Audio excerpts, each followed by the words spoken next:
నమస్తే, welcome to our channel. నేను సౌజన్య. Guntur assembly అభ్యర్థి టీడీపీకి సంబంధించినటువంటి అభ్యర్థి ఎవరైతే ఉన్నారో పెమ్మసాని చంద్రశేఖర్, ఆయన బ్యాక్గ్రౌండ్ ఏంటి, ఆయన ఎక్కడి నుంచి ఇక్కడ దాకా వచ్చారు, ఆయన ప్రొఫైల్ ఒకసారి చూద్దాం. సో ఆయన బేసిక్గా బై ప్రొఫెషన్ పెమ్మసాని చంద్రశేఖర్ గారు వృత్తిరీత్యా డాక్టరు. సో ఆయన ఇప్పుడు లీడర్ కాబోతున్నారు. సో ఆయన స్వస్థలం వచ్చేసి తెనాలి మండలం బుర్రిపాలెం ఆయన స్వస్థలం. సో అక్కడి నుంచి ఆయన వాళ్ళ నాన్నగారు వ్యాపార రీత్యా ఇటు నరసరావుపేట వచ్చి స్థిరపడడం జరిగింది. సో ఆయన అక్కడి నుంచి ఎంసెట్ వైపుగా అడుగులు వేయడం జరిగింది. ఆయన ఎంసెట్లో మెడిసిన్కి సంబంధించి టాప్ ర్యాంక్ సాధించారు.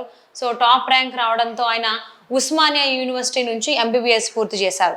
ఎంబీబీఎస్ పూర్తి చేయడమే కాకుండా తదుపరి అంటే ఫర్దర్ స్టడీస్ కోసం ఆయన అమెరికా కూడా వెళ్ళడం జరిగింది.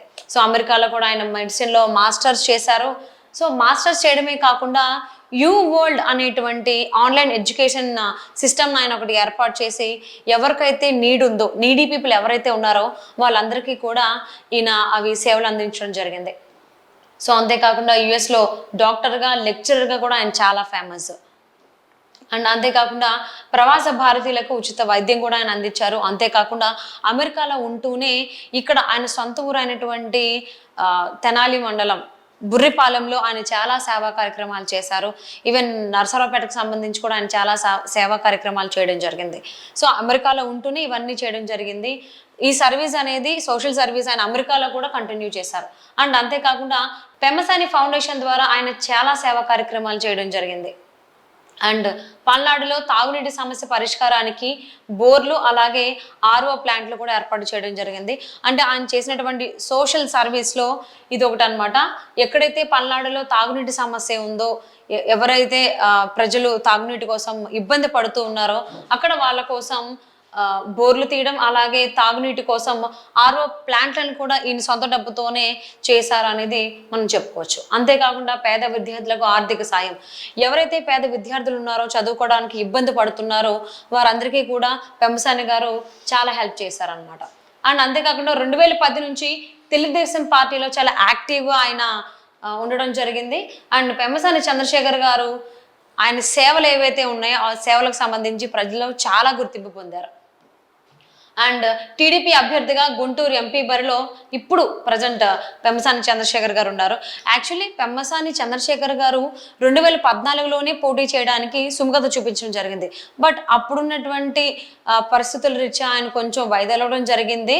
అండ్ వాళ్ళ నాన్నగారు కూడా టీడీపీలో చాలా కీలకమైనటువంటి రోల్ ప్లే చేయడం జరిగింది. సో ఆయన త్రూనే ఇప్పుడు పెమ్మసాని చంద్రశేఖర్ గారు టీడీపీలో ఉండడం జరిగింది. వాళ్ళ నాన్నగారు అయినటువంటి పెమ్మసాని సాంబశివరావు గారు కూడా ఒక కీలక నేతగానే మనం టీడీపీలో చెప్పుకోవచ్చు నరసరావుపేటకు సంబంధించి. అంటే పెమ్మసాని గారు చేసినటువంటి సేవల ద్వారా ప్రజల్లో ఆయన గుర్తింపు పొందడం. ఇంతకుముందు గల్లా జయదేవ్ గారు యాక్చువల్లీ గుంటూరు ఎంపీ బరి నుంచి పోటీ చేయాల్సి ఉంది. బట్ ఆయన కొన్ని ఇబ్బందులను ఎదుర్కోవడం జరిగింది, చాలా ఇబ్బంది పెట్టారు ఇప్పుడున్నటువంటి ఆంధ్రప్రదేశ్ రాష్ట్ర ప్రభుత్వం. సో కాబట్టి నేను ఆ ఇబ్బందులను ఎదుర్కోలేను, నేను వేరే ఇక్కడ నుంచి అంటే రాజీనామాకి కొంచెం విరామం తీసుకుంటాను రాజకీయాలకి అని చెప్పేసి అని గల్లా జయదేవ్ గారు చెప్పడం చాలా మంది అభ్యర్థులను టీడీపీ పరిశీలించింది. బట్ గుంటూరు నియోజకవర్గానికి సంబంధించి మనం చూసుకున్నట్లయితే పెమ్మసాని చంద్రశేఖర్ గారు చాలా కీలకమైనటువంటి రోల్ ప్లే చేయడం జరిగింది. సో ఆయన సేవా కార్యక్రమాల్లో కావచ్చు, ఆయన విద్య వైద్య రంగానికి సంబంధించి కావచ్చు, ఆయన అందించిన సేవలు కనుక పరిశీలించుకున్నట్లయితే చాలా కీలకంగా ప్రజల్లో ఆయన పేరు నానుడుగా ఉంది కాబట్టి, అంటే ప్రజల్లో బాగా వినిపిస్తూ ఉంది కాబట్టి ఆయన అయితే అభ్యర్థిగా గుంటూరు ఎంపీ అభ్యర్థిగా చాలా బాగుంటుంది అనేటువంటిది అధిష్టానం పరిశీలించడంతో ఆయనకి గుంటూరు ఎంపీ స్థానం ఇవ్వడం జరిగింది. సో ఇప్పటికీ కూడా అంటే ఇన్ కేస్ గల్లా జయదేవ్ గారు ఉంటే కనుక అభ్యర్థిగా ఆయన ఉండేవాళ్ళు.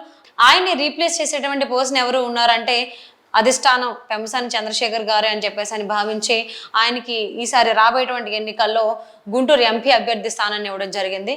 సో మరి గుంటూరు ప్రజలు పెమ్మసాని చంద్రశేఖర్ గారిని గెలుచుకుంటారా, అంటే గెలిచేలా చేస్తారా? అధిష్టానానికి సంబంధించి ఏదైతే భావించిందో, అంటే పెమ్మసాని గారు చేసినటువంటి సేవల ద్వారా ప్రజల్లో ఆయన గుర్తింపు పొందడం.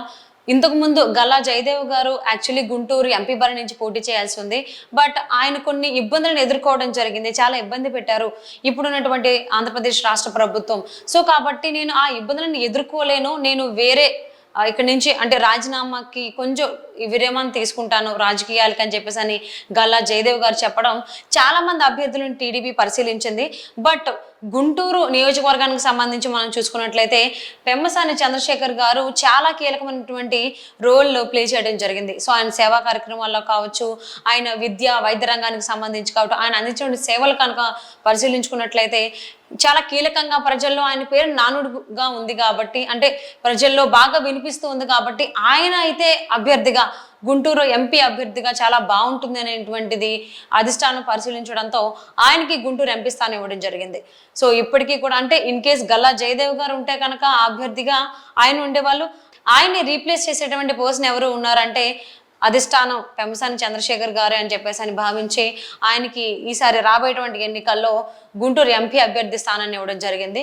సో మరి గుంటూరు ప్రజలు పెమ్మసాని చంద్రశేఖర్ గారిని గెలుచుకుంటారా, అంటే గెలిచేలా చేస్తారా, అధిష్టానానికి సంబంధించి ఏదైతే భావించిందో ప్రజల్లో ఉన్నారు అని చెప్పేసి అని, సో ఆ రకంగానే గుంటూరు ప్రజలు ఏం చేస్తారనేది అండి రాబోయేటువంటి ఎన్నికల్లో చూద్దాం. Thank you for watching.